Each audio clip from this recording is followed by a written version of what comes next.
আমার জাতির পিতা মুজিবের পথ ধরো। মুজিব ভাই এসে গেছেন, তাকে আপনারা স্লোগান দিয়ে অভিবাদন দেন। শেখ মুজিবের পথ ধরো, বাংলাদেশ স্বাধীন করো। মুজিব ভাইয়ের পথ ধরো, বাংলাদেশ স্বাধীন করো। বাঁশের মাটি তৈরি করো, বাংলাদেশ স্বাধীন করো। বীর বাঙালি অস্ত্র ধরো, বাংলাদেশ স্বাধীন করো। বীর আপনারা জোরে স্লোগান ধরেন, আমার দেশ তোমার দেশ, বাংলাদেশ বাংলাদেশ, আমার দেশ তোমার দেশ, বাংলাদেশ বাংলাদেশ, স্বাধীন করো, স্বাধীন করো। বাংলাদেশ স্বাধীন করো।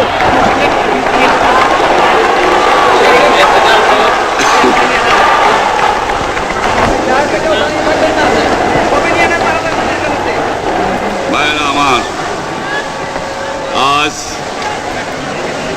দুঃখ ভারাক্রান্ত মন নিয়ে আপনাদের সামনে হাজির হয়েছি।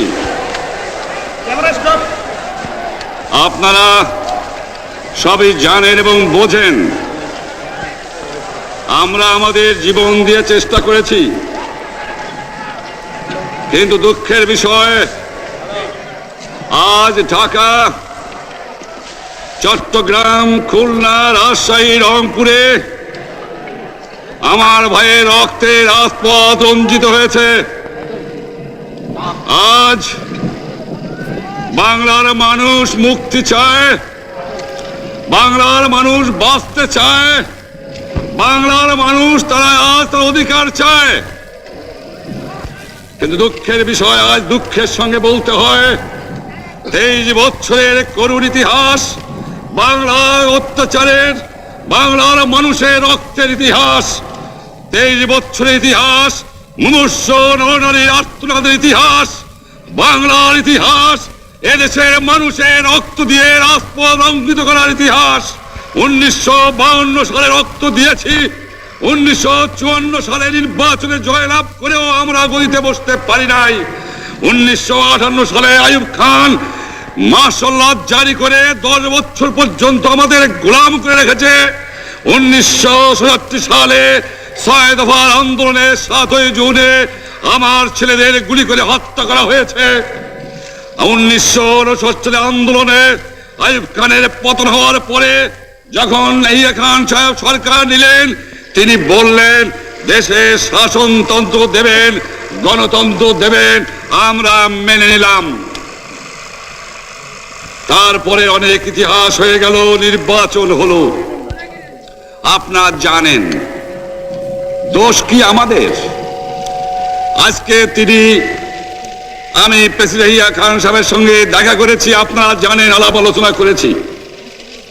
আমি শুধু বাংলার নয়, পাকিস্তানের মেজরিটি পার্টির নেতা হিসাবে তাকে অনুরোধ করলাম 15 ফেব্রুয়ারি তারিখে আপনি জাতীয় পরিষদের অধিবেশন দেন। তিনি আমার কথা রাখলেন না, তিনি রাখলেন ভুট্টো সাহেবের কথা। তিনি বললেন প্রথম সপ্তাহে মাসে হবে, তিনি মানে নিলেন। আমরা বললাম ঠিক আছে, আমরা অ্যাসেম্বলিতে বসবো, আমরা আলোচনা করব। আমি বললাম বক্তৃতার মধ্যে, অ্যাসেম্বলির মধ্যে আলোচনা করব। এমনকি আমি এ পর্যন্ত বললাম যদি কেউ ন্যায্য কথা বলে, আমরা সংখ্যায় বেশি হলেও একজন যদিও সে হয়, তার ন্যায্য কথা আমরা মেনে নেব। আসুন বসি, আমরা আলাপ করে শাসনতন্ত্র তৈরি করি।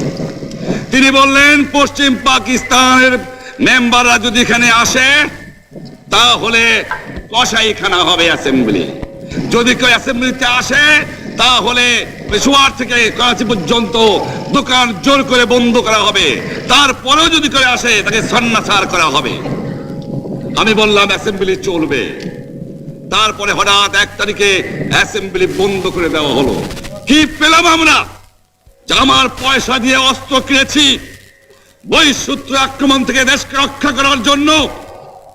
আজ সেই অস্ত্র ব্যবহার হচ্ছে আমার দেশের গরিব দুঃখী নিরস্ত মানুষের বিরুদ্ধে, তার বুকের উপরে হচ্ছে গুলি। আমরা পাকিস্তানের সংখ্যাগুরু আমরা পাকিস্তানের সংখ্যাগুরু। আমরা বাঙালিরা যখনই ক্ষমতায় যাওয়ার চেষ্টা করেছি, যখনই এদেশের মালিক হবার চেষ্টা করেছি, তখনই তারা আমাদের উপর ঝাঁপিয়ে পড়েছেন। তারা আমাদের ভাই। আমি বলেছি তাদের কাছে এই কথা যে আপনারা কেন আপনার ভাইয়ের বুকে গুলি মারবেন? আপনাদের রাখা হয়েছে যদি বহিঃশত্রু আক্রমণ করে তার থেকে দেশটাকে রক্ষা করার জন্য। তারপরে উনি বললেন যে আমার নামে বলেছেন, আমি নাকি বলে স্বীকার করেছি যে 10 তারিখে রাউন্ড টেবল কনফারেন্স হবে। আমি উনাকে একথা বলে দেবার চাই, আমি তাকে তা বলি নাই। টেলিফোনে আমার সঙ্গে তার কথা হয়। তাকে আমি বলেছিলাম, জনাব ইয়াহিয়া খান সাহেব, আপনি পাকিস্তানের প্রেসিডেন্ট, দেখে যান, ঢাকায় আসেন কিভাবে আমার গরিবের উপরে, আমার বাংলার মানুষের অবুকের উপরে গুলি করা হয়েছে, কি করে আমার মায়ের কোল খালি করা হয়েছে, কি করে মানুষকে হত্যা করা হয়েছে।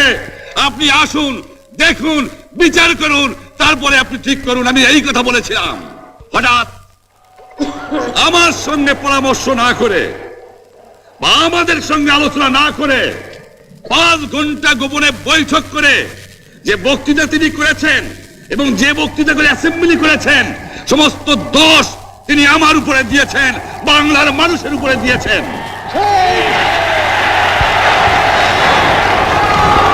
আমি পরিষ্কার মিটিংয়ে বলেছি যে এবারের সংগ্রাম আমার মুক্তির সংগ্রাম, এবারের সংগ্রাম স্বাধীনতার সংগ্রাম।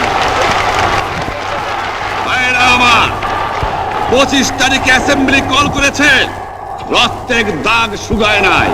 আমি 10 তারিখে বলে দিয়েছি যে ওই শহীদের রক্তের উপর দিয়ে পাড়া দিয়ে আরটিসিতে মুজিবুর রহমান যোগদান করতে পারে না।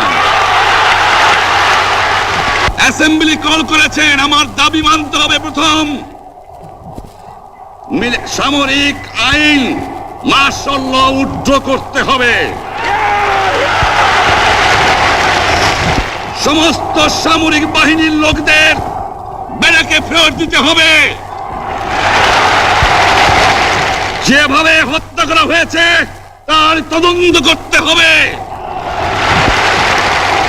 আর জনগণের প্রতিনিধির কাছে ক্ষমতা হস্তান্তর করতে হবে।